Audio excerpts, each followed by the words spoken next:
Hi, this is Daniel Scrivner here with a quick preview of our next Investor Spotlight episode, which comes out tomorrow. In it, I'm joined by the one and only Gokul Rajaram. He's a prolific angel investor in over 300 companies and counting, and an executive at DoorDash, which he joined after DoorDash acquired Caviar from Square in 2019. I was fortunate enough to get to work with Gokul at Square, and am thrilled to share all of his wisdom around product management and decision-making with all of you. In this episode, we go deep on a lot, including what great product vision and leadership looks like, the difference between product managers and product analysts, the merits of editing versus managing a product, how the best product teams design and implement experiments, how Gokul's SPADE framework came out of a failed meeting with Sergey Brin, Larry Page, and Eric Schmidt at Google, and we talked through a bunch of his controversial advice, from how to test your hypotheses with no code and no engineers, to why small teams win, and why speed is the ultimate competitive advantage for startups. Here's one of my favorite clips. Tune in tomorrow to listen to the full episode. I think it's when I first joined, I was struck by this word editor, and we did over the years get lots of resumes from content editors for this product editor role. So it caused a lot of confusion. But there is a profound truth in it.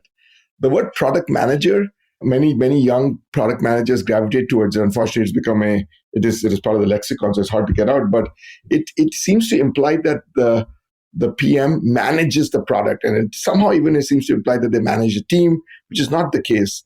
Like we discussed, the best product leaders are facilitators.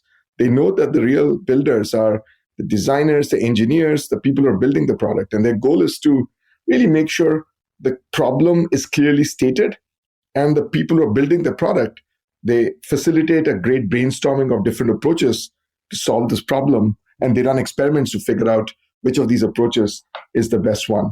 The role of editing, I think, is really to focus on doing less, not more.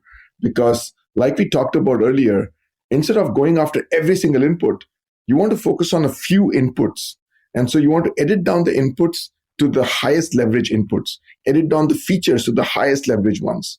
And the best product leaders also focus on, Jack is an epitome of that, right? I think if you look at every product he's involved with, whether it's Twitter, Square, Cash App, the products are whittled down to just simple elegance. You can, of course, unlock more complexity. But when the first time a customer, look, the point of sale, most point of sales used to have training sessions for baristas or, cashiers to use them. Square, you can download it from the App Store and use it instantly, a point of sale.